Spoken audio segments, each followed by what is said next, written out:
Dan pada malam hari ini kita sambut saja Ibu Dewi, narasumber kita pada malam hari ini. Ya, selamat malam Mbak Dewi. Selamat malam, Pak. Apa kabar? Luar biasa. Haleluya, puji Tuhan. Terima kasih ya Mbak Dewi sudah hadir untuk mau berbagi di dalam kehidupan apa yang telah Tuhan Yesus kerjakan di dalam hidup Anda. Pada malam hari ini teman-teman sudah menunggu kita untuk Mbak Dewi bisa bersaksi supaya setiap kita bisa dikuatkan dan diberkati oleh karena Tuhan Yesus begitu nyata di dalam kehidupan Anda. Oke, Mbak Dewi, waktu dan tempat saya serahkan kepada Mbak Dewi. Silakan Mbak Dewi.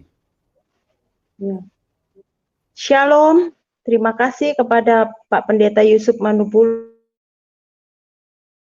memberikan kesempatan kepada saya untuk bersaksi tentang kasih karunia dari Tuhan Yesus memilih saya untuk menjadi orang yang diselamatkan. Saya bercerita dari waktu ibu saya mengandung, beliau tidak menginginkan kehadiran saya. Di waktu dalam kandungan, saya tuh sering dikasih jamu, diobati, disiksa, supaya saya tuh gugur.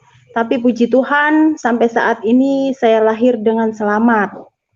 Itu karena semua kebaikan Tuhan Yesus yang selalu ada dalam hidup saya. Singkat cerita, pada saat saya masuk TK, saya sering disiksa dengan bapak saya. Saya kadang tuh menangis.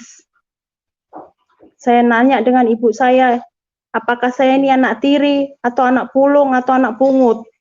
Tapi saya dipeluk dengan ibu saya sambil menangis, tapi beliau tidak berkata, saya dipeluk, bukan, kamu tuh anak aku. Tapi kenapa bapakku tuh selalu menyiksa aku? Aku tidak kuat, seolah-olah saya ini anak tiri. Bukan, tidak apa-apa, kamu tuh anak aku. Waktu itu saya dihajar bapak saya, hidung saya berdarah-darah. Lalu ibu saya tuh menangis, sudah Pak, sudah cukup. Jangan dihajar terus anakmu nih. Sudah, kata bapak saya. Jadi waktu itu saya menangis dengan mama saya, kenapa ibu tidak menginginkan aku nih lahir di dunia, kata saya dengan kedua orang tua saya ini. Kenapa bapak saya ini sering menyiksa saya? Saya sering menangis, saya sering bertanya kepada beliau, tapi beliau tetap bilang bahwa saya adalah anak dia. Singkat cerita, waktu itu saya masuk SD sampai melanjutkan perjalanan ke kelas 6. Saya tidak mengalami kasih sayang kepada kedua orang tua saya. Saya menangis selalu, ya Allah, kata saya. Kenapa saya tidak seperti teman saya yang lain yang mendapatkan kasih sayang dari seorang ibu dan bapak? Kenapa aku nih selalu disiksa, ya Allah, kata saya sambil menangis. Singkat cerita, sampai saya sudah kelas 6 lulus, mau masuk SMP, saya cari sekolahan, saya sekolah di SMP PGRI 2 Pagu di Kediri. Lalu setiap berangkat sekolah, orang tua saya tidak pernah mau mengantarkan saya. Akhirnya saya cari tumpangan ke sana kemari, cari orang supaya saya bisa sekolah, bisa tiba di sekolahan. Saya selalu terlambat sekolah karena saya tidak mempunyai kendaraan sendiri, karena bapak saya tidak mau saya itu sekolah. Jadi saya selalu cari tumpangan. Setiap pagi ini susah, saya sering dimarahi bu guru, saya sering disetrap waktu itu, saya dipukul pakai penghapus, saya sering dimarahin. Jadi kata guru saya, kenapa kamu ini sering terlambat sekolah? Apa kamu ini bangun siang? Enggak, Bu, saya ini enggak punya kendaraan. Saya ini harus cari tumpangan terus ke sana kemari, Bu. Jadi saya ini maaf, saya sering terlambat, kata saya. Waktu itu saya minta pembayaran SPP ke orang tua saya. Orang tua saya tidak memberi, padahal waktu itu orang tua saya banyak uang. Tapi beliau tidak mau ngasih saya. Akhirnya saya cari pekerjaan di rumah tetangga saya. Saya ikut seorang marinir, waktu itu gaji 15.000. Saya pakai untuk biaya saya sekolah sampai saya SMP lulus. Itu semua karena Tuhan luar biasa dalam diri saya, makanya saya ada saat ini. Singkat cerita, saya mau melanjutkan lagi ke SMK. Saya nyari sekolahan di SMK, saya keliling. Teman saya bilang, Dewi, kita daftar ke SMK Doho. Kata saya ke Mbak Wit, saya tidak punya cukup uang untuk daftar ke SMK Doho, karena SMA Doho itu SMK yang bagus, kata saya. Mungkin saya akan melanjutkan ke SMK Brawijaya, kata saya. Waktu pendaftaran waktu itu 1 juta, saya pulang ke rumah. Bapak, saya sudah daftar nih Pak ke SMK Surabaya, tapi saya ini diterima. Kayak apa Pak pendaftaran saya ini 1 juta, tapi saya tidak punya uang, kata bapak saya, padahal bapak saya itu punya uang. Nggak usah, kamu nggak usah sekolah. Ngapain kamu tuh sekolah, nanti tuh juga di dapur, kata orang tua saya. Enggak Pak, aku ini pengen sekolah, kata saya. Waktu itu teman saya datang ke rumah, Wi, ayo kita melakukan pendaftaran ulang. Kita ini harus pembayaran hari ini ya, Mbak Wit sendirian aja. Saya tidak disetujui dengan kedua orang tua saya. Padahal waktu itu orang tua saya berkelimpahan duit, banyak uang, tapi tidak mau memberi. Itulah saya tuh menangis. Teman saya sekolah, mendaftarkan sekolah. Waktu itu, lalu saya tuh menangis di belakang rumah. Datanglah mbah saya, Wi, kenapa kamu nih tidak sekolah? Sedangkan kamu nih harus sekolah seumur kamu nih. Iya mbah, bapak saya tidak mengasih uang pendaftaran 1 juta. Saya tidak punya uang, kata saya. Nah, kebetulan waktu itu tetangga saya, ada bapak-bapak yang mau menolong saya untuk membiayai saya sekolah. Saya disuruh ke rumah mbah saya. Kata mbah saya, nanti sore kamu kutunggu di rumah aku. Kamu ketemu orang yang menyekolahkan kamu. Ya, saya siap, kata saya. Datanglah saya main ke rumah mbah itu untuk menemui bapak yang ingin menolong saya. Waktu itu saya ditanya, kenapa Dewi tidak sekolah SMK? Tidak bapak, bapak saya tidak mau ngasih uang pendaftaran. Enggak bisa, kamu harus sekolah seumuran kamu nih, kamu harus sekolah SMK supaya kamu nanti dapat pekerjaan yang enak, kata dia. Saya enggak punya uang Pak, untuk apa? Buat bayarnya, kata saya. Nah, kamu mau enggak kerja sama saya, kata bapak itu, jadi tukang setrika di rumah, masak, ngasuh anaknya. Iya, saya siap asalkan saya dikasih uang 1 juta untuk pendaftaran. Oke, kata bapak itu, saya dikasihlah uang. Besok harinya saya tuh ke sekolahan untuk melakukan pendaftaran ulang 1 juta sampai saya bisa sekolah. Tapi bapak ini tujuannya lain.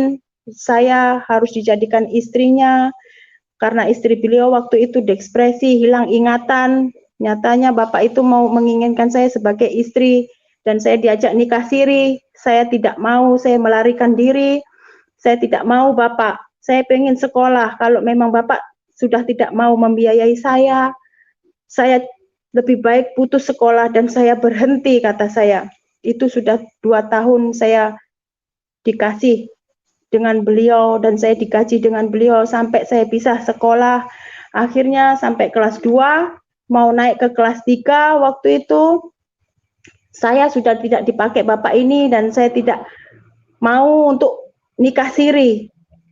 Akhirnya bapak ini tidak mau membiayai saya lagi. Waktu kenaikan kelas 3 mau catur bulan pertama, saya ini SPP nunggak 3 bulan. Waktu itu 3 bulan bagi saya berat, biarpun SPP itu zaman dulu tuh 20.000, tapi saya tidak mampu membayarnya. Jadi singkat cerita, saya putus sekolah, dan akhirnya saya itu tidak sekolah. Teman saya bilang, sayang kamu ini, orang tuamu tidak membantu kamu. Iya, enggak apa-apa, kata saya. Ini mungkin sudah jalan dan nasib saya supaya saya tidak sekolah. Tapi waktu itu saya sering malam minggu, saya sering keluar malam dengan teman-teman saya nih. Saya pusing, saya pergi ke dukun, nyari dukun. Saya datangi dukun satu, ke dukun yang lain. Kenapa hidup saya seperti ini, kata saya. Apakah ini bukan orang tua saya? Saya datang ke rumah dukun-dukun tuh menanyakan, apakah aku ini anak tiri atau gimana? Kata dukun ini bukan, kamu ini anak yang sah, katanya. Jadi kamu harus mandi kembang. Saya lakukan semua itu, mandi kembang, makan kembang kantil, segala macam, supaya saya ini dikasih dan disayangi orang tua saya. Jadi setelah saya minum air di botol aqua itu habis, saya isi lagi kembang kantilnya tuh saya minum. Setelah air yang dikasihkan Mbah Dukun ini habis, saya tidak diterima lagi dengan orang tua saya lakukan lagi hal seperti itu, saya ke dukun lagi supaya saya dikasihani kedua orang tua saya datang lagi ke Mbah Dukun itu, Mbah, ini sudah habis Mbah reaksi obatnya, saya mau nambah lagi, saya pengen dikasihani orang tua saya lagi. Ya, kata Mbah Dukun, kamu harus mandi kembang lagi ya tengah malam jam 12 malam. Iya Mbah, saya siap, kata saya. Saya minum lagi itu kembang mawar dengan bunga kantil, saya minum setiap hari supaya bapak saya itu kasih dengan saya, kasihan dengan saya, sayang dengan saya. Tapi setiap obat itu habis, terus menerus saya tuh pergi ke rumah dukun. Jadi singkat cerita, waktu itu teman saya bilang, ayo kita ke makam, katanya. Waktu itu saya datang ke Gua Selomangkleng. Saya datang di situ, saya semedi, saya bertapa di situ di Gua Selomangkleng. Saya ingin punya pegangan, kata saya pingin supaya saya itu disayang kedua orang tua saya. Saya bermalam di situ. Saya menangis, saya menyembah di situ, menyembah gua, menyembah batu. Kata teman saya, ini ada air, kamu datang ke sini supaya orang tua kamu tuh kasihan, kamu menyembah seperti aku nih, kamu masuk ke dalam gunung ini. Saya masuk ke dalam situ, saya pulang, memang kedua orang tua saya tuh sayang kepada saya, tapi itu pun cuma jarak 1 minggu. Waktu itu teman saya bilang, kamu seperti ini terus, iya, kamu mau ndak hidup nyaman, kata teman saya. Iya, saya mau hidup nyaman. Kalau kamu mau hidup nyaman, kita pergi ke daerah Malang, kita ke Gunung Kawi, kata teman saya. Oke, kata saya. Terus di sana ngapain, kata saya. Nah, di situ nanti kita datang, ada makam, kita harus membeli sesajen, kata teman saya. Ya, nanti hidupku bisa kaya enggak? Bisa, kata teman saya. Nanti hidupmu tuh kaya, pasti kamu disukai dengan orang tua kamu kalau kamu banyak uang. Ya, saya datang dengan teman saya ini ke Gunung Kawi. Waktu itu saya naik bis. Naik bis tuh waktu itu harga 20.000. Kami berdua, kami bawa ongkos 200.000 ke sana, kami ke Gunung Kawi.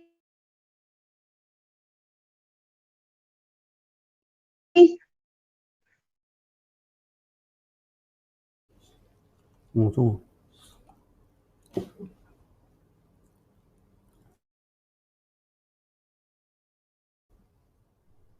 Halo, Mbak Dewi. Ya teman-teman, ini sabar, sinyalnya lagi terganggu lagi. Mbak Dewi, Ya, Mbak Dewi bisa dengar? jadi di situ banyak Halo,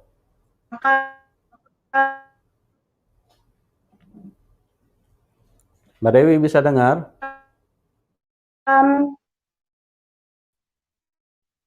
banyak makam-makam. Halo, Mbak Dewi.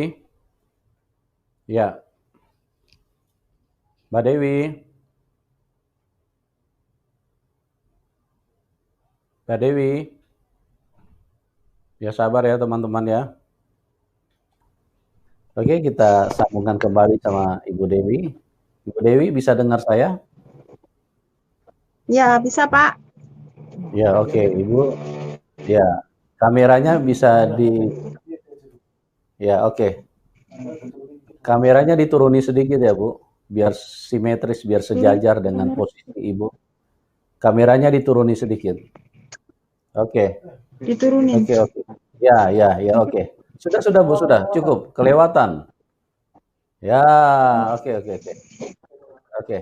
Ke kanan sedikit, Ibu. Posisi duduknya ke kanan sedikit. Ibu Dewi ke kanan sedikit. Oke. Ya, udah. Silakan Bu dilanjutkan, Bu. Ya, terima kasih Pak. Maaf jaringannya jelek. Waktu itu saya ke Gunung Kawi. Ya, waktu itu saya ke Gunung Kawi, saya melakukan ritual di situ supaya saya disayangi dengan kedua orang tua saya. Saya melakukan sesajen di situ karena saya dibenci dengan kedua orang tua saya. saya melakukan ritual di Gunung Kawi selama 1 minggu. Saya tinggal di Kawi dengan para kuncennya.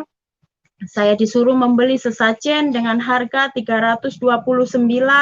Saya melakukan tumpeng di dalam pemakaman. Waktu itu antrian panjang, saya antrian nomor 3. Dan waktu itu dapat panggilan saya suruh masuk ke makam.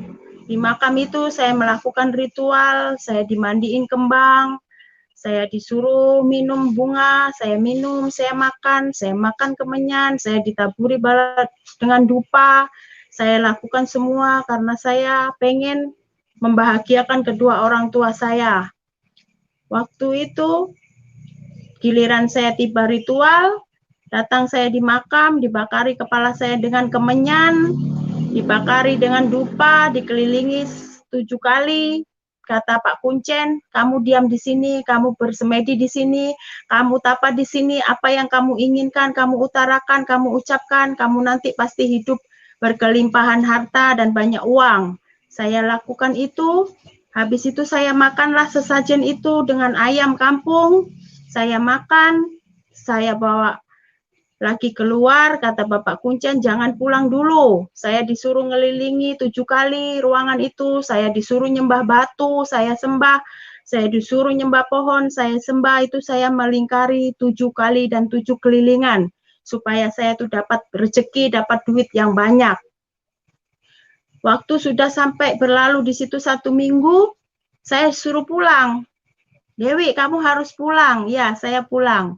Kamu bawa ini, saya dibawai kopi dari Kawi, saya dikasih bungkus warna merah dengan warna kuning, katanya harus dipaku di dalam kamar saya, supaya saya mendapat berkat yang berkelimpahan, saya mendapat rezeki yang banyak.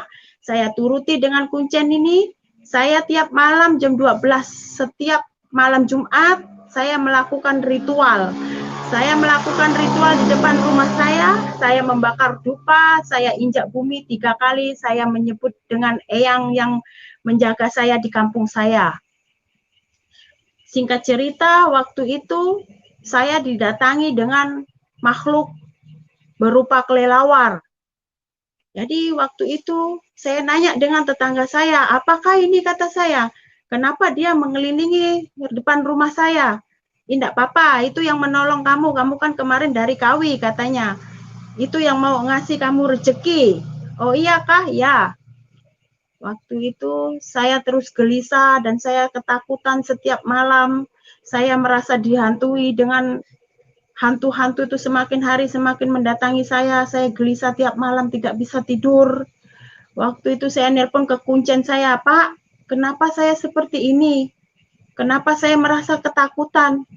Kenapa saya, Pak? Kata saya, enggak apa-apa, nanti kalau ada seorang kakek-kakek datang, minta minum kopi, tolong kamu kasih. Itulah yang nanti akan memberikan uang sama kamu, kata Bapak Kuncen. Waktu berjalan sampai 3 bulan saya tunggu, saya tidak dapat rezeki, tidak dapat berkat, tidak dapat uang, pokoknya tidak dapat apa-apa. Kata saya, Pak, saya telepon lagi, kenapa? Saya sudah bayar mahal, tapi kenapa saya belum merasakan semua kenikmatan yang saya beli, kata saya. Gimana sih Pak Kuncen nih? Kata Pak Kuncen, sabar dulu, belum waktunya, nanti tunggu setahun, kata Kuncen. Waktu itu bapak saya memang, saya harus jadi tulang punggungnya, saya harus mencari uang buat mereka. Saya waktu itu menafkahi adik saya masih kecil, masih SD, adik saya harus sekolah. Tapi bapak saya itu memang mata duitan, saya harus kerja. Kalau bapak saya itu saya kasih uang, saya disayang. Tapi kalau saya tidak membawa uang, saya pasti dihajar terus-menerus. Waktu itu singkat cerita, ada tetangga saya bilang seperti ini, Wi, ya, kamu mau enggak datangi makam Pak Demu? Kata orang tetangga saya, Pak D yang mana? Saya kan gitu. Ada kakak bapakmu tuh meninggal, makamnya tuh luar biasa katanya. Kalau kamu mau ke situ, ke makam Pak D kamu itu, katanya, disitulah nanti kamu pasti dikasih dengan orang tuamu, karena makam Pak Demu tuh sangat sakral dan semua orang susah, menderita semua ke situ, katanya. saya minta kasih tahu di mana tempat makam Pak D saya yang meninggal. Kata saya ke tetangga saya, ayo ku antar. Di bawah pohon itu kan di makam itu ada pohon besar, pohon Kamboja, tapi paling besar, terus bentuknya itu lain daripada yang lain. Nah, Pak D saya tuh di bawah itu makamnya. Saya datangilah dengan Pak D saya ngambil tanah. Ambillah tanah Pak D kamu taburkan di depan rumah kamu. Pasti kamu nanti tuh enak hidup kamu. Iya, kata saya, pasti kamu tuh nanti senang lah orang tuamu. Kamu enggak bakal menderita, enggak bakal susah. Pokoknya kamu hidup kaya, kata tetangga saya. Saya lakukan, saya ambil tanah segenggam, saya ambil, saya bawa pulang, saya taburkan sambil saya ngomong, ya Allah, ini tanah ini kutaburkan di sini supaya Pak D-ku ini ngasih rezeki, ngasih uang dengan saya, aku disayang mamaku, disayang bapakku, kata saya. Saya tabur di situ. Selang 1 minggu ada sosok besar di dalam pagar di depan rumah saya, sosok semacam genderuwo. Saya tuh takut. Kata Pak Rantu almarhum, nggak usah takut, itu tuh Pak D kamu yang akan menjagakan kamu, katanya. Pokoknya kamu nanti itu ditolong dengan dia, itu yang akan menyelamatkan kamu, kata Pak Ran. Jadi semakin mendekati saya itu sesosok halus. Saya takut, semakin saya menjerit. Apa ini, kata saya, Pak D kenapa sampai ini menjadi besar? Kalau memang sampai ini Pak D saya, kata saya, tolong jagakan aku, lindungi aku kasih uang supaya bapakku tuh senang, sayang sama aku, supaya aku ini tidak menderita, tidak kere seperti ini, kata saya. Tidak susah, selalu susah. Jadi waktu itu, singkat cerita, saya sudah rusak, saya sudah frustasi, bapak, ibu saya, keluarga bapak saya tidak suka saya, membenci saya, semuanya pokoknya tidak mau nerima saya. Akhirnya saya tuh merantau ke Surabaya. Waktu saya tinggalkan semua, saya pergi ke Surabaya, saya datangi kakak saya bilang ke kakak saya, Mas, aku ki pengen kerja, kata saya. Aku ki selalu menderita seperti ini, tolonglah sampai carikan pekerjaan, biarpun jadi apa aja itu. Kata kakak saya, kamu aja SMK ndak lulus, mau kerja apa? Di sini nih yang dicari nih SMK, kata kakak saya. Kakak saya waktu itu bekerja di perusahaan sepeda, pabrik Tiger namanya, bikin sepeda ontel. Jadi kata kakak saya, ndak bisa, kamu ikut aku aja, nanti ku carikan, mau kerja apa aja nanti ku carikan. Ya, kata saya ikut kakak saya waktu itu umur sampai 3 bulan. Saya ikut dengan kakak saya, akhirnya saya bekerja di sablon. Selama 1 tahun saya bekerja di sablon, akhirnya gaji tuh saya tidak bisa menikmati gaji saya. Bapak saya tuh setiap minggu datang ke kakak saya mengambil gaji saya pertama, kedua, ketiga, keempat, semua diambil bapak saya. Akhirnya setahun saya ikut kakak saya sudah mengenal dunia luar, saya bebas, saya pokoknya bebas ke sana kemari, namanya anak ABG waktu itu saya brutal, saya nakal, saya tahu pokoknya datang ke Surabaya waktu itu ada zaman dulu Tunjungan Plaza, saya masuk ke Tunjungan Plaza, saya nyari pekerjaan dengan teman saya ini, di situ adalah yang namanya biliar, saya masuk ke biliar, saya menukan bola sodok, saya ikut jadi skorgil waktu itu, gaji saya cuma 500.000 sebulan, belum bayar kontrakan, belum ini, belum itu, kata saya.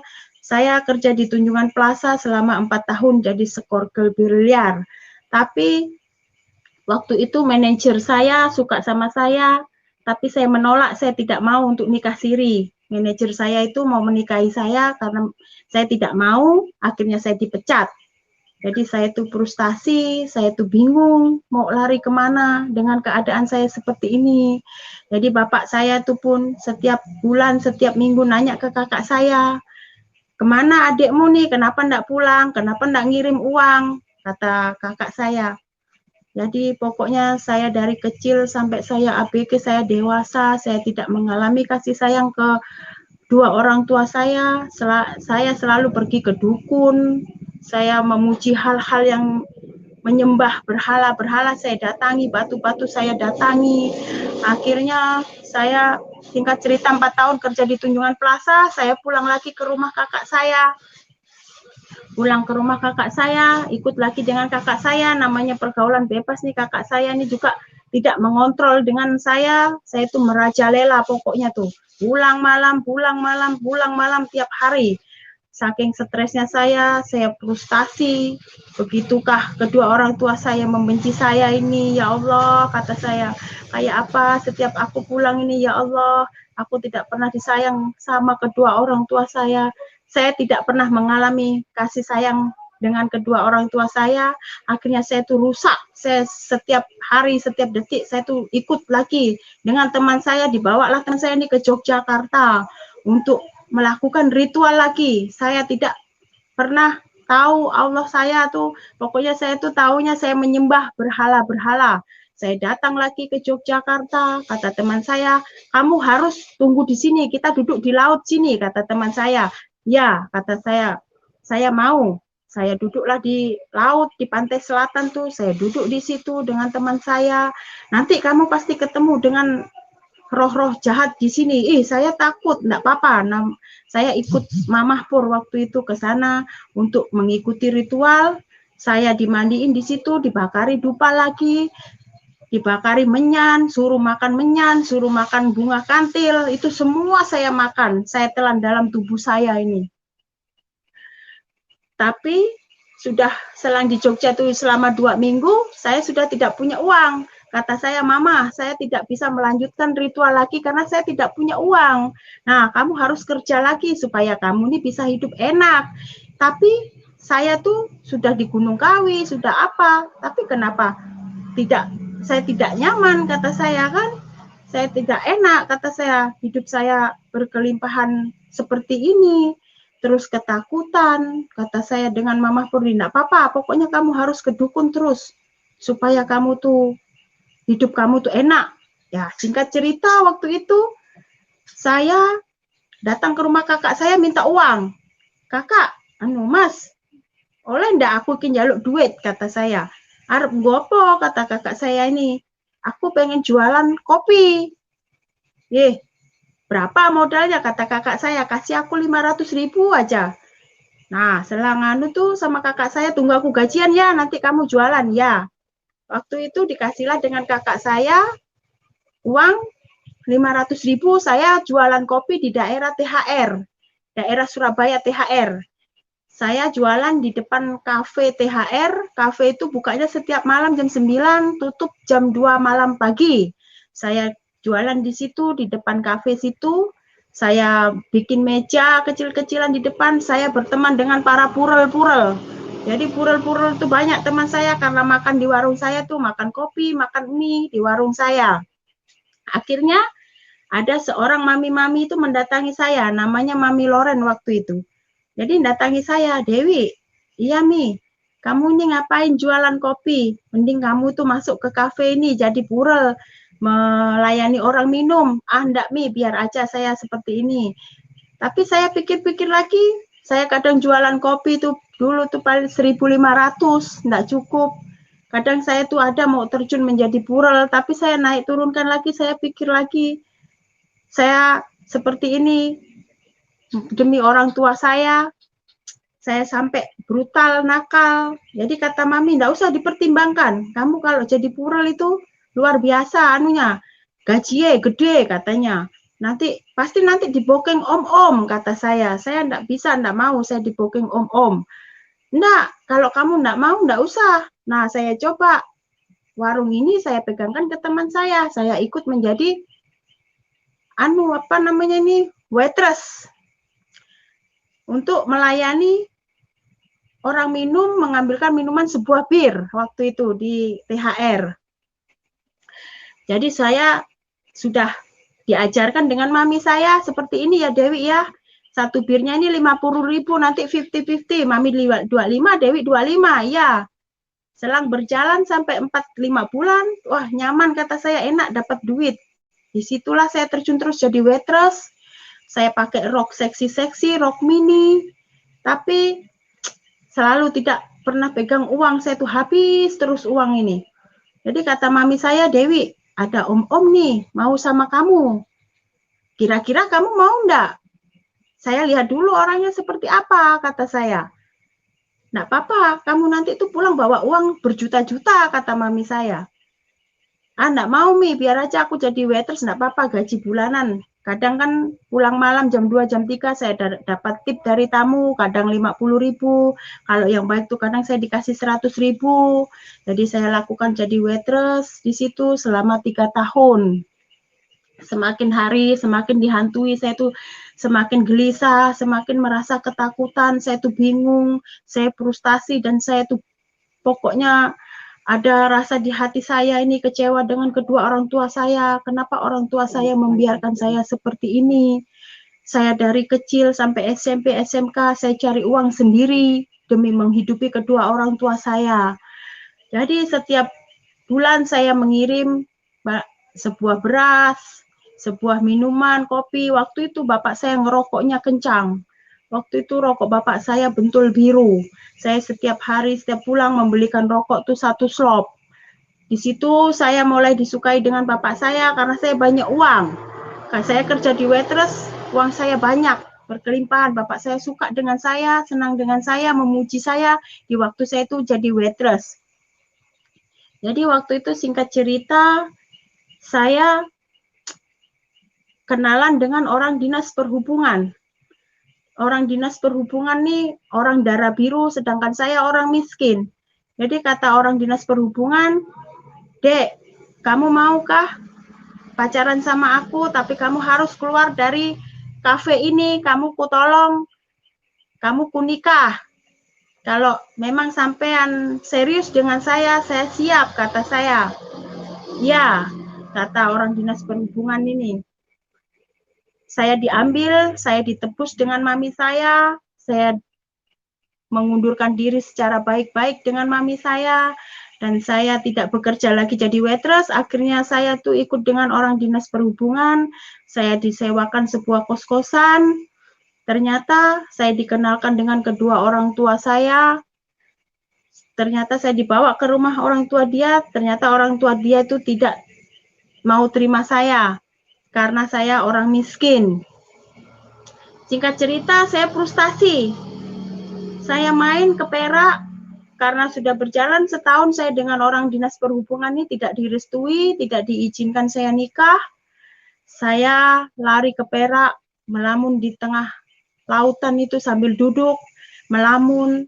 Saya nanya dengan seorang bapak polisi, kata saya, Pak polisi, itu ada kapal sandar, kapal itu mau tujuan kemana? Kata saya. Kata Pak polisi bilang, itu mau ke Sampit, Dek, nanti jam 11 malam, katanya.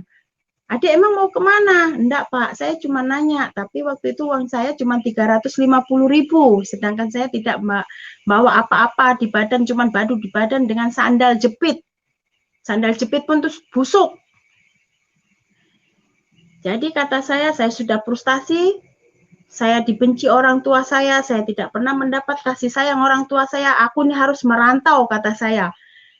Nggak tahu tujuan saya ini kemana, pokoknya aku harus merantau, aku harus meninggalkan kampung ini, aku harus meninggalkan Surabaya, aku harus meninggalkan Kediri, aku harus meninggalkan kedua orang tuaku, aku harus meninggalkan keluargaku, kata saya.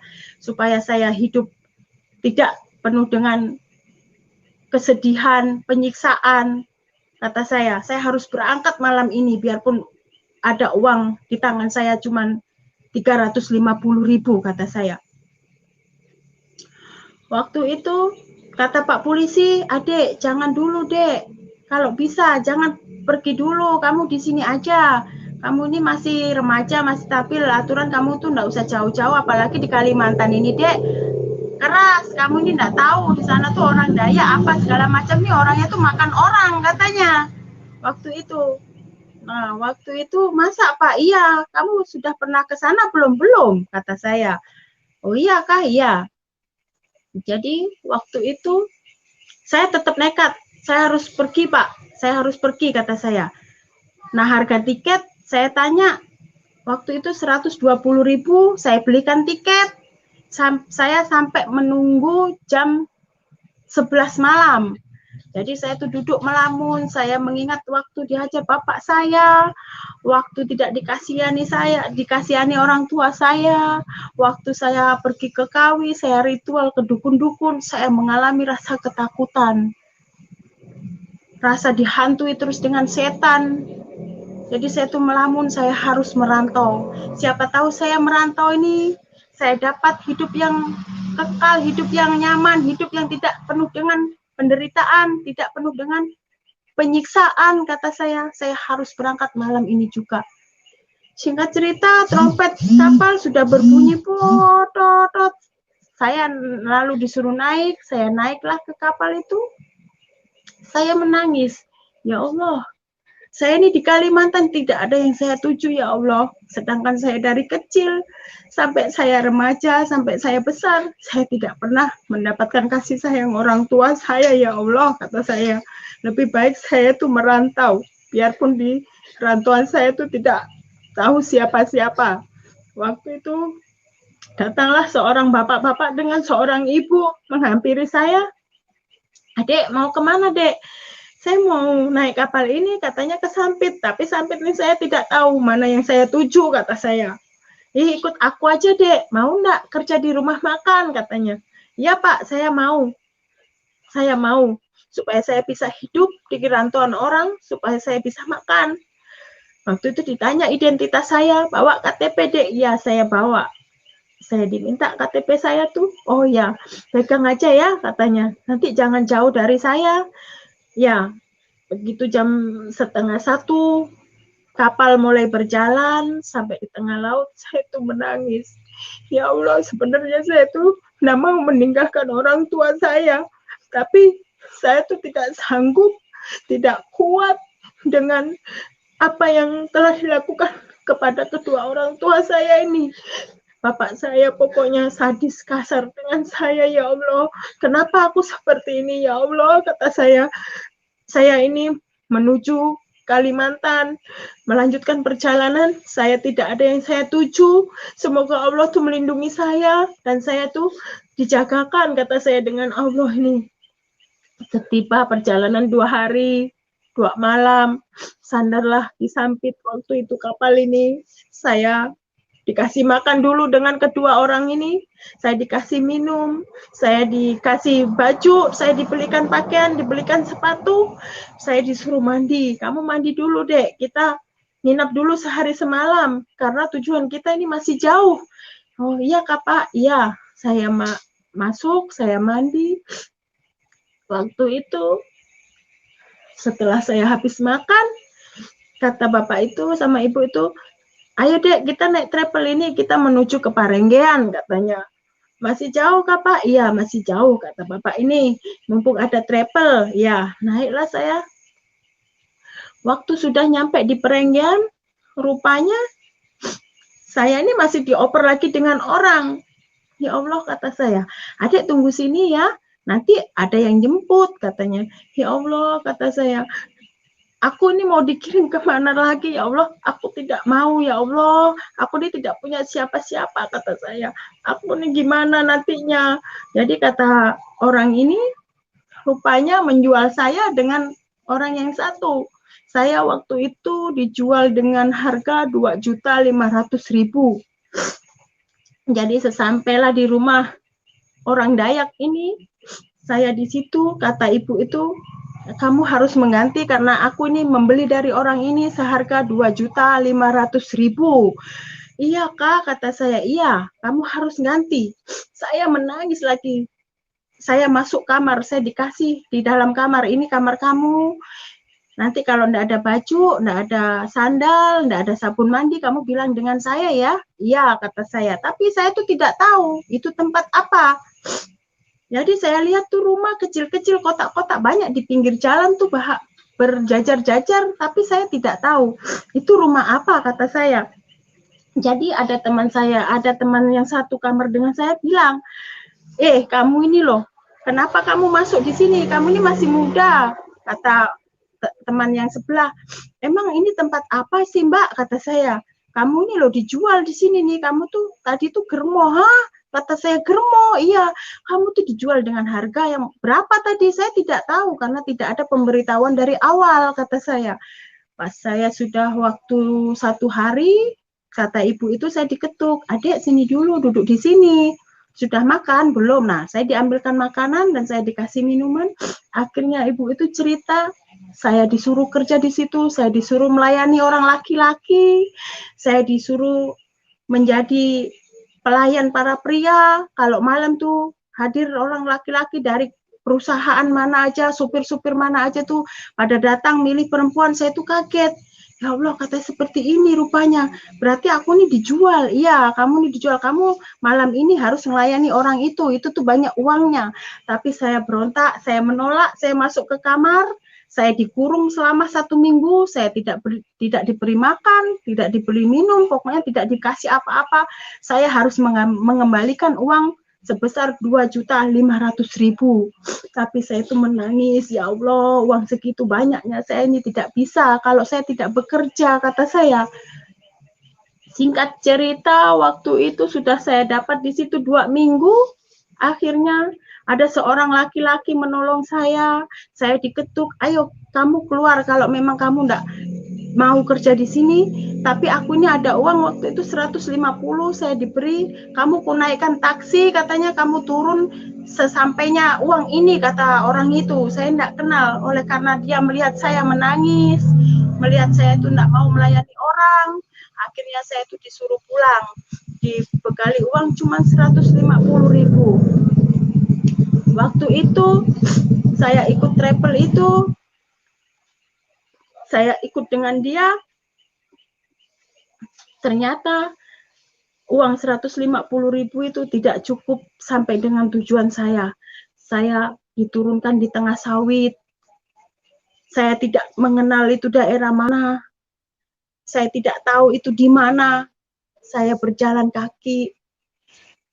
Di tengah-tengah waktu itu saya turun jam 11 siang. Saya berjalan terus sepanjang jalan menyusuri sawit. Saya tidak tahu saya di mana. Perjalanan waktu sampai jam 11 malam ada sebuah supir truk muatan semen. Bapak itu menyinggahi saya. Saya dilihat compang-camping. Saya dilihat baju saya ini kotor, berbau badan saya. Sandal tuh tidak bersandal. Jadi kaki saya ini bengkak kena duri sawit nih. Jadi kata bapak, silahkan naik adik. Kamu nih malam-malam mau kemana? Kata saya tidak tahu Pak yang saya tuju. Nah, di sini nih rawan katanya. Kamu naik ke sini. Kamu naik kata bapak ini. Iya kata saya. Saya numpang, saya takut. Ya Allah mau dibawa kemana lagi saya ini ya Allah kata saya. Saya ini mau dibawa kemana lagi? Jangan sampai saya ini ya Allah dibuang di tengah jalan, kata saya. Saya menderita, kata saya, ya Allah. Apa ini lagi menderita lagi, ya Allah, mau dibawa kemana dengan bapak ini? Kata bapak itu, jangan takut, kata bapak itu. Saya tidak akan mencelakai kamu, tapi aku mau menolong kamu. Kamu tujuanmu mau kemana? Tidak tahu. Nah, kamu pulang aja lagi ke Jawa, katanya. Saya enggak mau ke Jawa, sedangkan saya waktu itu baru nyampe di Sampit tuh 1 minggu. Masa saya harus ke Jawa lagi? Tidak mungkin, kata saya. Udahlah Pak De, saya turunkan di mana aja, saya mau, kata saya. Kata Pak De, ya nanti saya titip di pos satpam, kata Pak De. Di pos satpam itu kami berangkat jam 11 malam, sampai di kilometer 115 itu jam 3 subuh. Jam 3 subuh portal perusahaan ini belum dibuka. Akhirnya Bapak itu mengetuk satpam dan menitipkan saya di situ. Kata Pak De, aku nitip ini ponaanku ini mau ke Jawa. Nah besok itu kan banyak mobil tangki CPO ini masuk katanya. Ya besok pasti saya titipkan, tolong ya jangan diapa-apain. Ya siapa, kata satpam ini kepada Pak D. Jadi saya bilang terima kasih kepada Pak D itu. Pak D itu orang Trenggalek. Jadi kata saya terima kasih ya Pak D. Ya kamu di sini aja ya Ndok, katanya. Iya Pak D, matur suwun, kata saya. Saya dikasih uang 50.000 nih untuk jajan bekalmu besok supaya kamu bisa makan. Ya. Sambil saya nunggu di pos, sambil nunggu waktu subuh, keluarlah sebuah tangki CPO jam 5 subuh waktu itu. Disetoplah dengan Pak Satpam. Jadi kata Pak Satpam, bos, bisakah aku nih numpangkan 1 orang ini? Dia mau ke kota, kata Satpam. Oh bisa, kata supir itu. Jadi waktu itu saya disuruh naik, dengan Pak Satpam, kamu ikut dia. Enggak apa-apa Kak Pak, nanti enggak marah Kak istrinya Pak sopir ini. Enggak apa-apa, kata Pak Satpam. Orang cuma numpang ke kota, kata Pak Satpam ini. Iya. Jadi saya naiklah, masuk di tangki CPO ini. Rupanya dalam tengah perjalanan, saya tidak tahu bahwa sopir ini seorang duda. Jadi, saya ini bercanda dia nih, Mbak, kamu ini mau kemana? Nggak tahu Om, kata saya. Saya ini dari Jawa, oh mau ke Sampit ini cari kerjaan, tapi saya ini nggak ngerti kerja apa, sedangkan di sini ini kerja sawit, saya tidak pengalaman di sawit, kata saya. Oh iya kah, kata Om yang sopir tangki ini. Iya katanya, kamu jangan terlalu loh, di sini nih, orangnya nih, kalau kamu tidak kenal nanti kamu bisa dijual jadi orang yang tidak benar, kata Pak sopir ini.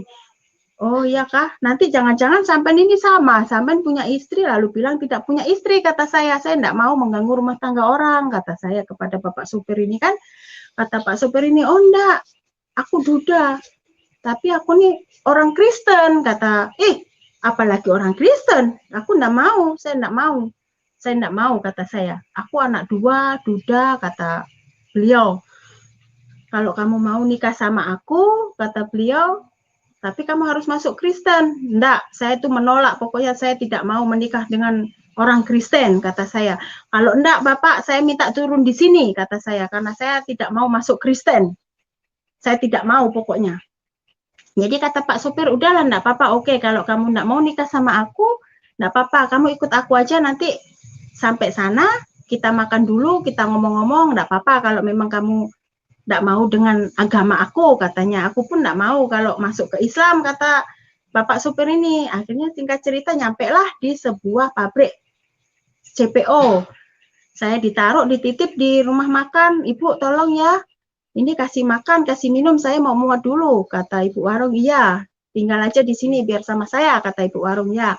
Jadi kata Bapak itu, kamu tunggu di sini ya Dek, aku mau masuk muat ngambil minyak CPO, kamu jangan kemana-mana. Iya, kata saya. Saya pikir orang ini, baru ini saya mendapatkan kasih sayang yang luar biasa. Di sini saya merasakan kehangatan kayak seorang bapak. Jadi saya tuh menangis, ya Allah, baru ini aku tuh mendapat orang kasih sayang sama aku, pengertian sama aku. Dari kecil sampai besar, baru ini saya tuh merasakan kasih sayang yang pokoknya menyentuh di hati saya. Saya tuh mikir lagi, daripada saya tuh reo di Kalimantan, saya tidak tahu jalur mana-mana. Udahlah, enggak apa-apa lah, aku masuk Kristen, kata saya. Udah aku terima aja lah lelaki ini. Kalau memang benar dia tuh duda, kata saya. Waktu itu sudah jam 12 siang, beliau datang, ayo kita melanjutkan perjalanan, kamu kubawa ke pembongkaran CPO di daerah Kala Bumi Harjo SP2 waktu itu bongkarnya. Jadi saya ikut, saya naik lagi, waktu itu beliau bawa tangki nomor 24. Jadi saya naik ke sebuah tangki, saya dibawa, saya sambil dinasihati, kamu ini masih gadis, masih cantik, katanya, jangan kemana-mana, pokoknya kalau kamu memang mau, kamu nikah sama aku, pokoknya kamu tuh kata beliau nih, aku enggak akan nyanyiakan kamu. Semua lelaki itu biasanya menggombal, Pak. Saya enggak mau, kata saya. Biasanya lelaki itu hanya hawa nafsunya aja, kata saya. Nanti saya ditinggalkan lagi, saya enggak mau. Enggak apa-apa, Dek. Tapi kamu harus terima Yesus, katanya. Enggak mau, apalagi agama kafir macam itu, kata saya. Terus sambil ketawa, sambil kami ini bercanda, akhirnya nyampe lah di sebuah pembongkaran CPO ini. Saya disuruh nunggu di depan pos satpam, saya tunggu di situ. Habis itu selesai jam 3 sore. Waktu itu perjalanan pulang kami itu malam. Malam, kata bapak ini, kamu tidur di mana ya? Ya, saya kan enggak punya siapa-siapa di sini, kata saya. Udah, kamu masuk ke mes aja ya, tapi kamu nanti nunggu di pos satpam. Soalnya mes ini tidak bisa kalau orang belum nikah nih jadi satu, kata bapak supir ini. Jadi nanti kamu kujemput. Oh iya Pak, enggak apa-apa kata saya. Jadi saya sambil mikir, enggak apa-apalah, oke, aku masuk Kristen, ikuti orang inilah. Itu saya main-main, saya tidak 100%. Saya hanya main-main, hanya coba-coba masuk Kristen itu. Saya buat main-main lah untuk menyelamatkan diri saya, supaya saya itu tidak terjerumus ke hal-hal yang tidak saya inginkan. Saya ikut dengan beliau sampai di rumah makan Asam Baru waktu itu, turunlah Bapak ini. Ayo, katanya, kita singgah makan sambil aku ngambil uang, kata Bapak ini.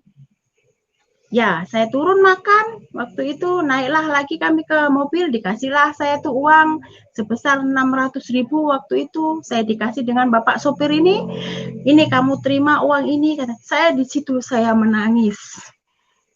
Ya Allah, kata saya, baru ini yang saya merasakan. Saya dikasih uang orang, saya diperhatikan orang. Ternyata orang Kristen tuh seperti ini ya, ya Allah, kataku. Kata saya nih, orangnya sabar, lemah lembut, penuh dengan kasih, perhatian dengan saya, kata saya. Tidak semacam waktu saya nih seperti kayak di neraka lah waktu ikut kedua orang tua saya tidak mengalami seperti saya ikut dengan beliau ini.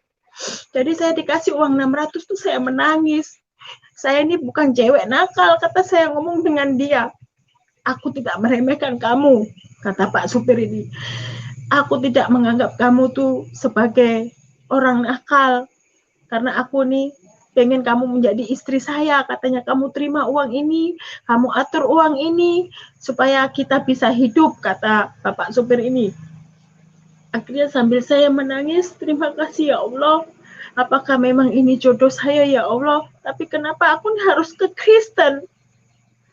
Sedangkan saya ini tidak mau menjadi orang Kristen ya Allah, kata saya. Akhirnya saya menangis. Bapak supir itu menanya, kenapa adik menangis? Saya cerita, saya lari dari Jawa tuh disiksa kedua orang tua saya brutal, saya datang ke dukun, saya menyembah batu, kata saya. Setelah semua apa yang saya makan, apa yang saya minum, kayak bunga-bunga itu saya minum, begitu habis, begitu hilang, tapi orang semua membenci saya, menyiksa saya, kata saya, dengan Bapak supir ini. Tapi semenjak saya ketemu dengan sampean, saya merasakan kasih yang luar biasa dalam hidup saya. Baru ini saya mendapatkan lelaki yang perhatian dengan saya, kata saya. Ya, kamu tapi harus terima Yesus. Tapi aku tidak mau terima Yesus, kata saya. Singkat cerita, nyampailah di pos satpam 115, saya ditaruh di situ, saya dititip di situ, saya ditinggal di situ. Adek jangan kemana-mana, nanti saya jemput. Iya, dijemput jam berapa ya Om, kata saya. Tunggu aja, pokoknya sampai malam tiba aku datang, kata Bapak supir ini. Setelah saya dititip di pos satpam, saya ditinggal di situ, saya dititip, Bapak satpam aku nitip ini ya, nanti ku jemput. Oh ya, siap bos. Masuklah Pak supir ini ke area perusahaan, saya ditinggal di situ. Sampainya jam 12 malam, datanglah beliau ini menjemput saya. Jadi kata Bapak ini, ayo naik, kita ke mes. Kita ini sembunyi-sembunyi, kata suami nih, Bapak ini. Ya. Jadi saya dibawa, dibonceng, saya masuk ke sawit-sawit, tembus ke sawit-sawit, cari blok itu supaya tidak ketahuan orang. Waktu itu nyampe di mes tuh dia tuh langsung muat lagi, tidaknya di rumah. Jam 1 malam dia langsung ke PKS, ngambil CPO lagi. Saya dikasihkan kunci rumah itu, kamu masuk ke sini, kalau kamu lapar di situ ada beras, ada telur, ada segalanya macam, pokoknya lengkap, kata Bapak ini. Iya Pak, terima kasih. Di situ saya menangis. Ya Allah, Bapak ini baik sekali. Sekalinya Bapak ini bukan pembohong, kata saya. Memang orang ini duda, anak dua, kata saya. Nyatanya di mes ini tidak ada istrinya. Ya Allah, terima kasih. Kalau memang aku harus masuk Kristen, enggak apa-apa. Aku mau, kata saya. Oke, singkat cerita,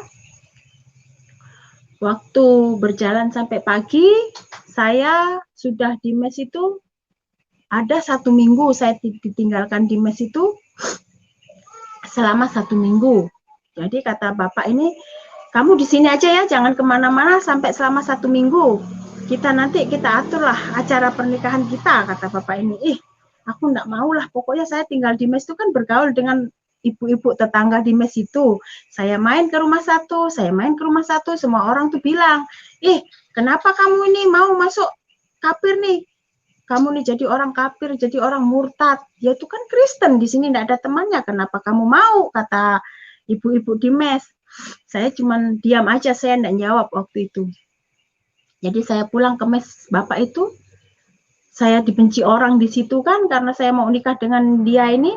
Jadi kata saya, semua orang membenci saya, tidak mau saya bawa ngomong, tidak mau saya ajak ngobrol, ibu-ibu di mes itu. Jadi saya tuh mendiamkan diri di dalam rumah, tidak keluar. Singkat cerita, suami saya itu datang, bapak ini yang menolong saya ini datang, saya cerita, ibu-ibu di sini nih membenci aku nih tidak boleh masuk ke Kristen, Kristen ini kafir, saya sudah tahu Kristen itu kafir, kata saya. Aku enggak mau lah sama kamu, biarkan aja aku nih pergi, kata saya. Aku mau lari, biarkan aku mau meninggalkan kamu aja lah, kata saya. Dengan bapak ini, jangan dek, kamu harus nikah sama aku. Enggak, aku lari, agama kamu tuh kafir, kamu ini sudah jelek, hitam, saya tidak mau, aku masih muda, kata saya. Jadi waktu itu kata bapak ini, ya udahlah terserahlah, kalau memang adik memang aku ini jelek, hitam, katanya memang aku ini tua, kalau adik memang tidak suka sama aku, oke, aku bebaskan aja lah, daripada aku ini tersiksa menahan orang tidak suka sama aku, kata beliau. Jadi singkat cerita waktu itu kami itu digerebek lah, ada orang yang tidak suka ngelapor ke perusahaan. Akhirnya perusahaan itu mendatangi kami itu harus menikah. Karena sudah ngumpul 1 minggu di mesnya, tidak ada orang yang tahu. Akhirnya ada orang mengadu ke pimpinan bapak ini. Saya dilaporkan, akhirnya harus menikah. Jadi saya merenung. Waktu itu ketiga harinya saya malam tidur. Jadi bapak ini muat, dek, iya pak, kata saya, kamu kutinggal lagi ya, soalnya CPO ini malam ini harus dimuati, kata bapak. Terus saya tinggal di sini lagi pak, iya, kamu di sini lagi ya, yalah enggak apa-apa, kata saya. Saya malam, saya rasakan lagi, ya Allah berbeda banget ya orang Kristen tuh, ya Allah, orangnya kasih, lemah lembut, tidak marah-marah, kata saya sayang, selalu menasehati saya. Disitulah saya tuh tersentuh, saya tuh menangis, saya tuh bilang, ya Allah baik banget orang ini, ya Allah, enggak apa-apalah, aku ikhlas masuk Kristen, kata saya. Jam 11 malam saya mau baring, saya tuh baring sambil mau tidur waktu itu. Angin datang tuh kencang di dalam kamar saya ini. Saya tidak tahu angin apakah ini. Jadi saya tuh bingung, rumah itu terkunci semua. Kenapa angin nih kencang di dalam ruangan saya nih, di dalam kamar nih. Datanglah tiba-tiba cahaya putih, saya tuh tidak bisa melihat sampai saya menangis. Siapa kamu? Saya kira itu waktu yang saya ritual waktu saya di Jawa itu, waktu saya kira tuh setan yang waktu saya dikawin menghantui saya nih. Datang, seluruh badan saya ini terasa dingin sekali. Datang, kepala saya dipegang, beliau bilang, ikutilah kemauan suami kamu, katanya. Datanglah di hari Minggu, kutunggu di situ kamu akan melihat aku.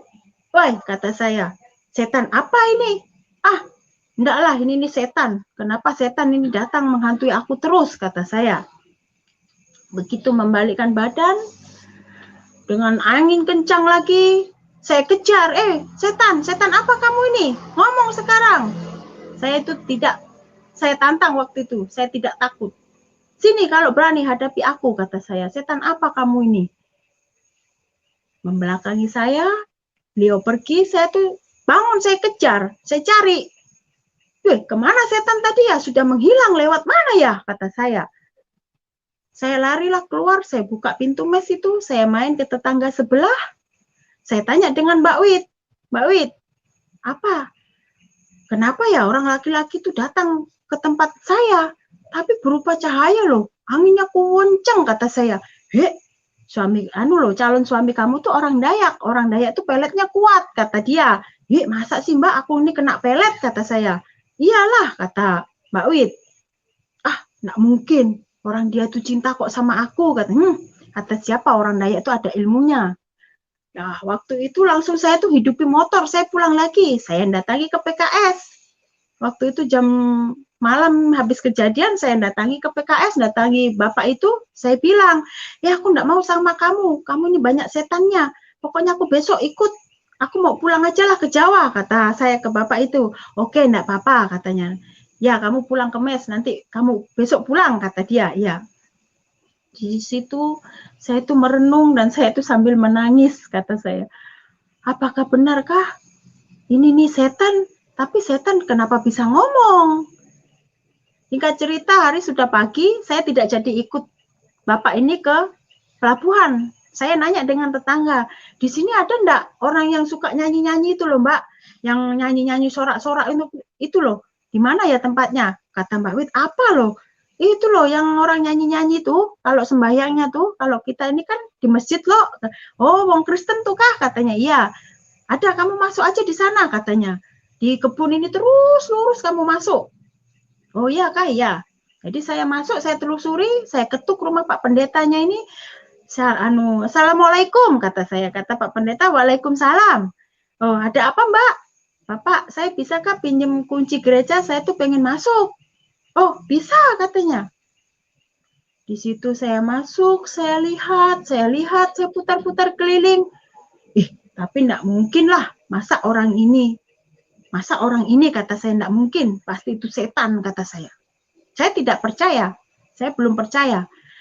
Enggak mungkin lah. Pulanglah saya tuh, ya Pak terima kasih. Kenapa Mbak? Enggak, kata saya. Saya pulang lagi ke mes itu. Nah, waktu itu beliau datang dan selang dapat 2 minggu saya tinggal di mes, akhirnya kata beliau, kamu siap enggak nikah dengan saya? Kata beliau. Ya, saya siap, tapi saya belum menerima Yesus sepenuhnya.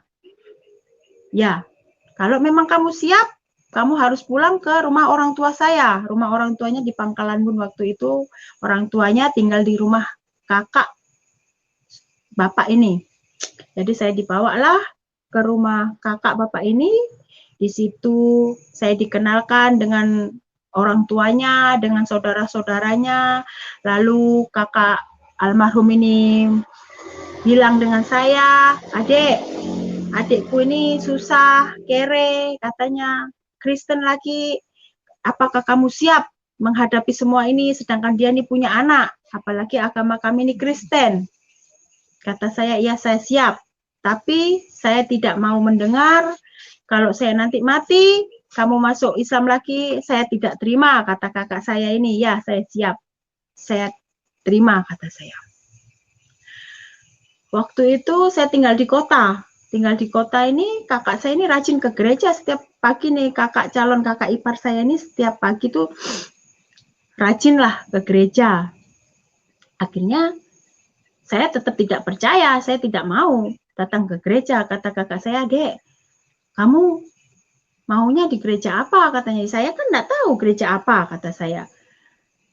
Jadi, saya sudah 2 hari di rumah kakak saya menelusuri di gereja daerah Pangkalan Bun, saya menemukan sebuah gereja namanya Gereja Bukit Sion. Saya datang di situ.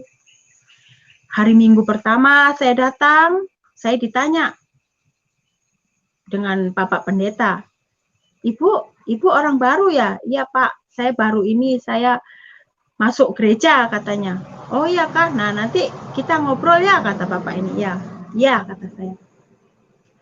Di situ saya ikut ibadah, rasa dingin sekali. Saya menyembah, memuji Tuhan, padahal saya tuh tidak bisa apa-apa, berdoa pun saya tidak bisa. Apalagi menyanyi. Jadi saya tuh berdiam, toleh sana, toleh sini, melihat orang ibadah tuh tengok sana, tengok sini, bingung. Orang semua melambaikan tangan, memuji, memuliakan Tuhan. Saya itu diam karena saya tidak tahu. Jadi waktu itu lama semakin hari saya mengenal Tuhan, saya aktif, tibalah waktu pemberkatan. Waktu itu kan saya disuruh belajar Alkitab ini sebulan karena saya ini tidak tahu kan. Sedikit-sedikit kata Bapak Pendeta, kamu harus tahu ya, kata saya. Setelah saya pemberkatan nikah, uang sepeser kami itu tidak ada di tangan. Mau pemberkatan nikah, mau acara nikah, saya tidak ada uang, calon suami saya pun tidak ada uang, jadi semua dana itu, semuanya yang mengeluarkan kakak pertama suami saya. Jadi saya sudah sah menjadi istrinya, singkat cerita saya dibawalah pulang lagi ke mes. Dan disitulah saya mulai merasakan, dan disitulah saya mulai menjadi orang Kristen. Saya diterima Tuhan Yesus, saya dan diselamatkan dengan Tuhan Yesus. Jadi berkat itu mengalir luar biasa dalam hidup saya. Saya bersyukur kepada Tuhan.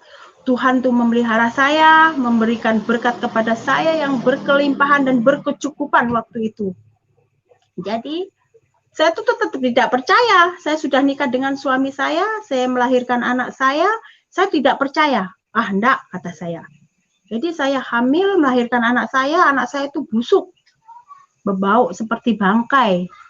Sudah 4 hari di rumah, tapi dia masih bertahan hidup. Jadi saya bilang, ya Allah, seperti ini anakku. Apakah ini dosa kutuk waktu dulu ya? Sering saya ke dukun, ke apa, kata saya. Tidak, karena engkau menyangkal saya, katanya. Karena engkau tidak setia. Saya itu terngiang-ngiang di telinga saya. Kamu tidak setia, katanya. Hah, masa sih, kata saya, anakku seperti ini. Jadi anak saya itu umur 4 hari, berbau busuk. Saya sangka meninggal di mes. Umur 4 hari, saya minta rujukan di perusahaan, saya tidak dikasih rujukan. Jadi anak ini harus dibawa ke kota. Jarak kota kami itu 105 km menuju ke Pangkalan Bun ini. Jadi saya numpang sebuah kendaraan busuk. Kendaraan ini tidak layak pakai, kami tumpangi, hanya satu-satunya itu mobil yang bisa kami tumpangi. Saya gendong anak saya bawa anak saya naik mobil itu. Jadi kata Pak supir ini, Mbak, saya tidak berani bawa dengan Bapak ini, apalagi bawa bayinya ini mati apa-apa gimana Mbak, ini mayat, katanya. Nggak tahu juga anak saya ini mati apa hidup, kata saya. Mbak, ini mayat, kata Bapak supir itu. Jadi kata suami saya, enggak, bukan, ini anak saya sakit, kata suami saya, kita harus bawa cepat ke rumah sakit. Iya, oke, kata Bapak, kita naik, tapi mobil saya ini keadaannya memang seperti ini. Ya, enggak apa-apa. Mobil itu pokoknya tidak layak pakai, tapi Tuhan, kemuliaan Tuhan dahsyat dalam hidup saya. Di situ saya mengalami kasih anugerah yang dahsyat dalam kehidupan saya pribadi. Saya bawa anak saya itu di turunan rem itu blong, tidak ada sama sekali rem. Jadi kami itu teriak, Yesus, kata saya. Yesus, aku percaya Engkau, kata saya. Aku mau ikut Engkau Tuhan. Aku tidak mau berkhianat dari Engkau. Karena Engkau juru selamatku Tuhan. Engkau sudah menyelamatkan jiwaku Yesus. Aku percaya Engkau, kata saya. Sambil saya itu melihat anak saya ini sudah tidak berdaya lagi. Waktu itu tiba-tiba mobil itu mendadak berhenti di pinggir jalan. Kasihlah minum anak saya ini. Dipegang suami saya, aduh kayaknya ndak hidup anak kita ini. Saya menangis, Tuhan, jangan ambil anakku Tuhan. Aku percaya Engkau Yesus yang dahsyat, kata saya. Engkau luar biasa Tuhan, kata saya. Sembuhkan anakku ya Allah, dalam nama Yesus, kata dia. Anak saya harus sembuh, saya tidak mau kehilangan anak saya, kata saya. Saya beli aqua gelas waktu itu, saya teteskan. Kalinya anak ini masih hidup, masih bernyawa, kata Pak supir, ayo cepat naik, perjalanan kita masih jauh, kita bawa anak ini. Anak saya itu warnanya sudah seperti terong, tidak ada daya upaya untuk hidup. perutnya semakin besar, semakin berbau seperti bangkai. Jadi setibalah di Bumi Harjo SP2, dihajar lagi dengan hujan deras, hujan kencang. Saya naik ojek menuju rumah sakit. Bilang dokter, Ibu, kenapa terlambat membawa anak? Ini nih sudah mati, katanya. Sudah tidak hidup, Bu. Warna seperti ini, katanya. Udah berkas nyusul, kata Pak Dokter. Yang penting anak Ibu ini selamat. Iya, kata saya. Disitulah anak saya ditelanjang itu, bau semua badannya itu. Sudah tidak berdaya dan berupaya anak saya ini. Jadi dimasukkanlah ke sebuah inkubator. Ibu agamanya apa? Kata Pak Dokter ini. Tapi saya itu masih menyangkal. Saya tidak terima Yesus. Saya bilang saya Islam, tapi saya Kristen. Ibu berdoa dengan kepercayaan masing-masing, katanya. Kayaknya anak ibu ini tidak bisa diselamatkan lagi, kata dokter. Iya, saya menangis, Tuhan. Kenapa saya belum menerima Engkau? Tapi kenapa Engkau masih ada dalam kehidupan saya, ya Tuhan? Kenapa ya Tuhan? Kata saya masih menyangkal. Jadi waktu itu saya berdoa dengan Tuhan Yesus, dengan suami saya diajak berdoa. Mama, ayo kita berdoa, kata suami saya. Iya. Saya bawa dalam doa. Tiba jam siang, waktu itu dokter mau menengok, memberikan obatnya. Jadi saya tidak punya dana untuk membayar obatnya ini. Saya bingung, anak saya tidak dilayani lagi karena saya tidak ada pembiayaannya. Saya berdoa di situ, Tuhan Yesus, tolong sembuhkan anakku ya Tuhan. Saya tidak mau kehilangan anak saya ini Tuhan, kata saya. Saya yakin dan percaya kuasa-Mu ada dalam kehidupan kami Tuhan. Kami memang orang miskin, kami tidak punya daya upaya untuk membayar ini. Tapi jika memang Kau ada di tangan-Ku Tuhan, Engkau pasti memberikan berkat yang luar biasa, kata saya dengan Tuhan Yesus ini. Tiba saatnya saya tuh ke rumah kakak ipar saya. Kak, anakku ini tidak ditolongi dokter, Kak. Sedangkan anakku ini sudah parah. Masa? Kata kakak saya, iya yuk kita ke sana. Nah, disitulah kata kakak saya, Dek, kamu terima Yesus dengan lapang dada. Karena tangan Yesus, campur tangan Engkau tuh selalu ada dalam hidup kamu. Iya, Kak. Situ saya menangis. Saya minta ampun dengan Tuhan karena saya sering menyangkal dengan Yesus. Saya tidak bisa terima Yesus. Saya tidak setia dengan Yesus, kata saya. Tapi anak saya yang tadinya mati bisa hidup kembali itu karena Yesus luar biasa dalam hidup saya pribadi. Yesus sudah dahsyat. Selang 1 minggu anak saya di inkubator, saya dipanggil dengan dokter. Anak saya pulih dan sehat, bisa dibawa pulang. Disitulah ajaib Tuhan dalam hidup saya, kepribadian saya. Yesus memang luar biasa menolong dalam kehidupan saya. Jadi selang waktu, singkat cerita, anak saya ini sudah besar. Saya tuh datang ke gereja, menangislah. Ada seorang pendeta perempuan menangis. Jadi ditanya dengan pendeta yang satu, kenapa ibu menangis? Ya, saya melihat Ibu Dewi ini banyak roh jahatnya, katanya. Terus ekonominya ini mau hancur, kata Ibu Yeni. Jadi saya tuh, iya Kak Bu, iya Ibu, kita harus menambal perahu yang bolong, kata Ibu. Karena Ibu ini akan mengalami kehancuran. Di situ saya memang kurang bersyukur waktu itu dan tidak setia. Saya tuh hanya main-main. Saya hanya main-main dan tidak percaya. Sedangkan saya sudah Kristen. Singkat cerita, saya pulang dari gereja, apa yang dikatakan Bu Yeni itu memang benar. Terjadilah semuanya itu, kami habis-habisan, harta ndak ada, semua ndak ada, semua habis pokoknya. Singkat cerita, saya hamil lagi anak kedua. Saya sampai tidak bisa makan, susah. Karena saya menyangkal terus dengan Tuhan Yesus. Jadi singkat cerita, saya hamil lagi anak saya. Waktu itu umur kandungannya 8 bulan. Saya ngandung 8 bulan. Di usianya 8 bulan ini, saya mengalami pembukaan 2. Saya bawa ke bidan. Kata bidan, Bapak tolong disiapkan ya pakaiannya, katanya popok-popoknya. Iya, kata saya. Kata suami saya, nanti saya antar Bu, perkiraan jam berapa? Kata bapak suami saya nih, nanti perkiraan jam 5:30 lahir Pak. Oh ya, ternyata sampai jam 11 malam, anak saya ini tidak mau lahir. Jadi terpaksa malam itu juga saya dirujuklah ke Imanuddin, ke rumah sakit besar lagi di Kota Pangkalan Bun.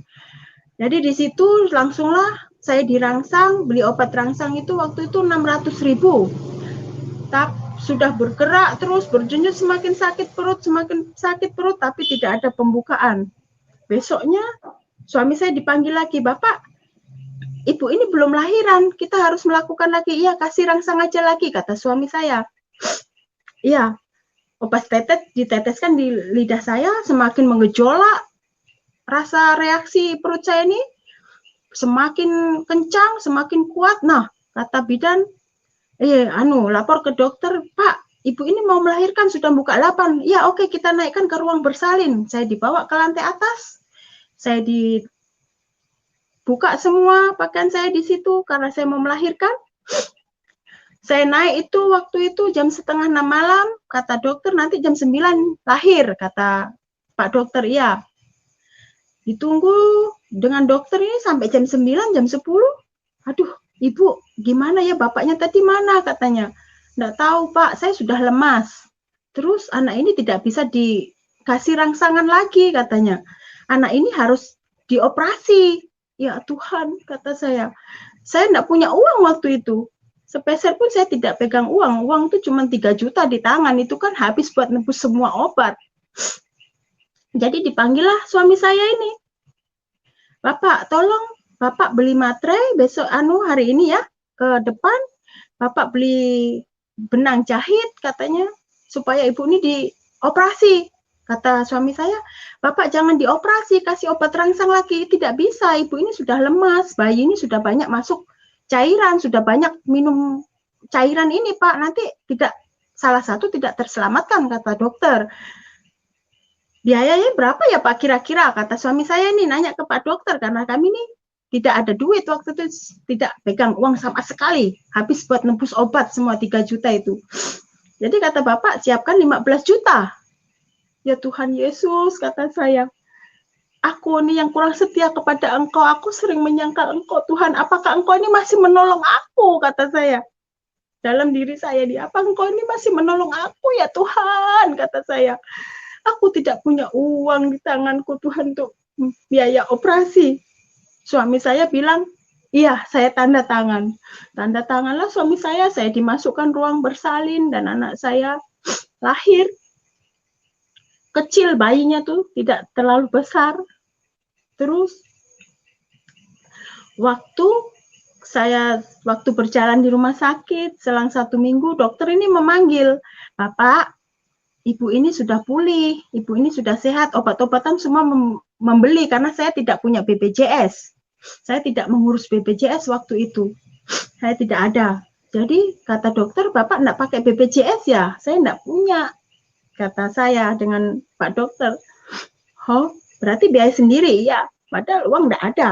Beli obat setiap nebus tuh bisa, tapi untuk menebus 15 juta ini saya tidak ada. Di situ saya menangis, saya bersungkur kepada Tuhan. Saya berdoa memanggil Tuhan Yesus. Tuhan, apakah Engkau tuh masih ada di dalam tanganku? Apakah Engkau masih ada dalam kehidupanku ya Tuhan? Engkau tahu. Waktu itu hari Sabtu saya itu harus cabut dan harus keluar dari rumah sakit. Jadi dokter itu nanya, Ibu, bapaknya mana? Bapaknya masih cari uang, Dok, kata saya. Ya, saya tunggu sampai jam 6 sore ya Bu, kalau tidak ada ya terpaksa bayi ini tidak bisa dikeluarkan, tidak boleh dibawa pulang katanya, karena Ibu belum membiayai sebesar 15 juta. Iya kata saya berdoa, saya tidak setia kepada Engkau Tuhan, apakah Engkau masih mau menolong aku ini Tuhan, karena aku masih menyangkal Engkau, aku tidak menerima Engkau Yesus, kata saya. Memang aku Kristen tapi aku ini masih menolak, apakah Engkau ini masih ada, kata saya, untuk memberi kami uang berkat 15 juta, kata saya. Di situ saya menangis. Minggu pagi saya dipanggil ke ruangan atas dengan seorang ibu. Saya ini nyari suami saya, harus pelunasan hari itu harus pelunasan. Datanglah seorang ibu-ibu ini, katanya, kamu jangan takut, kamu enggak usah khawatir, kamu akan bisa pulang, kamu akan bebas dari biaya 15 juta, kata seorang ibu ini. Saya tidak kenal saudara, ibu ini orang mana, saya tidak tahu. Akhirnya saya nyari suami saya lari, karena saya bangga, Yesus masih ada dalam diri saya. Tuhan, terima kasih Yesus, kata saya, Engkau memang dahsyat, kata saya. Saya lari, saya nyari suami saya bilang, Bapak, kamu harus naik ke lantai atas, kamu harus tanda tangan, dan aku hari ini bisa pulang, kata saya. Kami datangi ke situ, ada seorang ibu membiayai kami, membiayai saya dengan anak saya, dengan biaya 15 juta itu. Saya tidak tahu orang mana yang memberikan berkat kepada saya.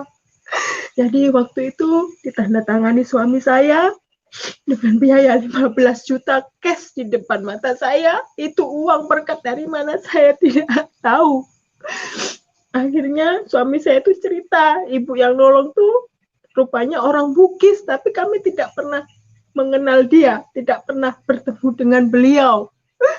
Jadi disitulah merasa kasih Tuhan luar biasa dalam hidup saya, karena saya tidak setia, tapi Tuhan Yesus masih memberikan berkat, memberikan rezeki yang banyak dalam hidup saya. 15 juta itu banyak saudara, tidak sedikit, saya aja tidak mampu.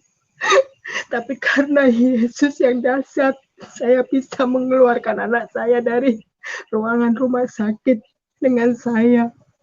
Jadi saya tuh merasa bersyukur kepada Tuhan Yesus yang sangat dahsyat yang saya alami tuh. Akhirnya saya setiap minggu saya tuh berserah terus kepada Tuhan. Saya berserah penuh kepada Tuhan.